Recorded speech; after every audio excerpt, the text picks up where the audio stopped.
Je ne sais pas trop si ça a sa place ici, ni même un quelconque intérêt, mais je pense cependant que ça pourrait intéresser certains d'entre vous.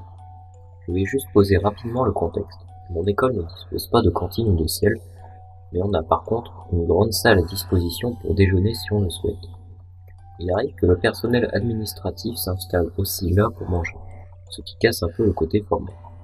Quand je m'y suis installé pour déjeuner avec mon ami hier, il y avait à la table derrière nous la directrice avec plusieurs de ses collègues. On a commencé à manger silencieusement, fatigués par les matinées de cours. Mes oreilles se sont alors retrouvées à capter la conversation derrière moi. Écouter ces 5 femmes qui avaient tout l'air d'être respectables et d'avoir dépassé la quarantaine parler de paranormal et de petits hommes verts en plaisantant m'a fait échanger un sourire avec mon ami. L'une d'entre elles a parlé de la maison de son frère dans laquelle une dame blanche serait présente, et quelques blagues sur l'existence ou non des fantômes se sont enchaînées durant quelques instants. L'ambiance a cependant changé quand l'une des femmes a lâché qu'elle croyait à ce genre de phénomène depuis qu'il lui était arrivé une expérience étrange avec sa fille. Ses collègues m'ont alors demandé des détails. J'ai donc pu écouter le récit suivant. Elle a surpris sa fille en bas âge en train de rire toute seule dans le salon. La mère, un peu étonnée, lui a alors demandé ce qu'elle faisait, ce à quoi l'enfant a répondu qu'elle parlait au monsieur.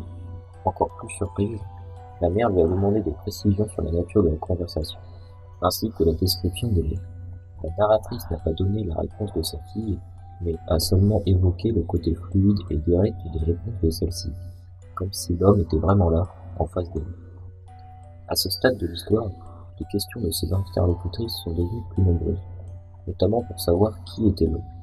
La mère a ainsi expliqué que les descriptions faites par sa fille renvoyaient à son grand-père du côté paternel.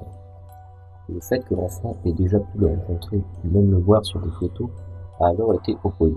Cependant, la narratrice a réfuté cette théorie, l'homme étant mort quand sa fille était petite, ajoutant qu'il n'y a pas de photos visibles dans la maison. Elle a ensuite lâché un dernier détail qui a fini de totalement changer l'ambiance. La petite fille connaissait des anecdotes sur l'enfance de son père que personne auparavant ne lui avait jamais racontées, et dont l'existence relevait même l'oubli le plus total. Un silence pesant a ensuite suivi, et lorsque la conversation a repris, c'était pour un brusque changement de sujet. Je ne sais pas quoi penser de cette histoire, même si elle est réelle, mais je pense qu'elle est assez étrange pour être partagée.